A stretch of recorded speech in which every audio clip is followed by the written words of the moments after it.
மே 1ங்க தல பர்த்டேங்க ஆரம்பிக்கலாங்களா அப்படின்னு சொல்லிட்டு ஆரம்பிச்சது தாங்க இந்த பெயிண்டிங். ஹலோ லக்கி ஃப்ரெண்ட்ஸ், இன்றைக்கி நம்ம என்ன பார்க்க போகிறோம்னா பெயிண்டிங் தான் பண்ண போகிறோம். அதுக்கு முதல்ல இந்த மாதிரி பேப்பர் எடுத்திருக்கேன், அது கீழே கார்ட்போர்டு வச்சுட்டு மேலே சைடில் ஃபுல்லாக டேப் ஒட்டிக்கிறேன். அதுக்கப்புறம் இந்த மாதிரி டிரான்ஸ்பரண்ட் ஷீட் எடுத்திருக்கேன். அதில் வந்துட்டு லைட்டாக தண்ணியை தெளிச்சுட்டு அந்த டிரான்ஸ்பரண்ட் ஷீட்டை மேலே வச்சிங்கன்னா அந்த ஸ்கெட்செலாம் ஸ்ப்ரெட் ஆகி இந்த மாதிரி கிடைக்கும்.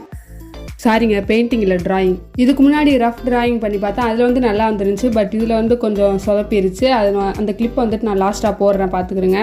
அந்த ரஃப் டிராயிங் பிடிச்சிருக்கா இல்லை இந்த டிராயிங் பிடிச்சிருக்கான்னு சொல்லுங்கள். இந்த அஜித் ஃபேன் யாராவது பார்த்தீங்கன்னா நீங்களும் ட்ரை பண்ணி பாருங்கள். கடைசியாக பார்த்துட்டு இது எப்படி இருக்குன்னு நீங்களே கமெண்ட் பண்ணுங்கள். உங்களுக்கு இதை பார்க்க தலை அஜித் மாதிரி இருக்கா அப்படின்னு சொல்லிட்டு நீங்கள் கமெண்ட் பண்ணுங்கள். எனக்கு வந்துட்டு அந்த ஹேர் ஸ்டைல் மட்டும் கொஞ்சம் அந்த மாதிரி தெரியுது, வேறு எதுவுமே எனக்கு அஜித் மாதிரி தோணவே இல்லை. அதுக்கப்புறம் ஹாப்பி பர்த்டே தலை அஜித் சொல்லி இந்த வீடியோ முடிச்சுக்கலாம். நம்ம சேனலை சப்ஸ்கிரைப் பண்ணி வச்சுக்கோங்க, அப்படியே லைக்கையும் தட்டி விட்ருங்க. அந்த ரஃப் டிராயிங்கில் என்னென்னா எனக்கு மீசை ஒழுங்காக வரலேன்னு 2-3 தடவை வரைஞ்சு பார்த்தேன், அதான் இப்படி இருக்குது.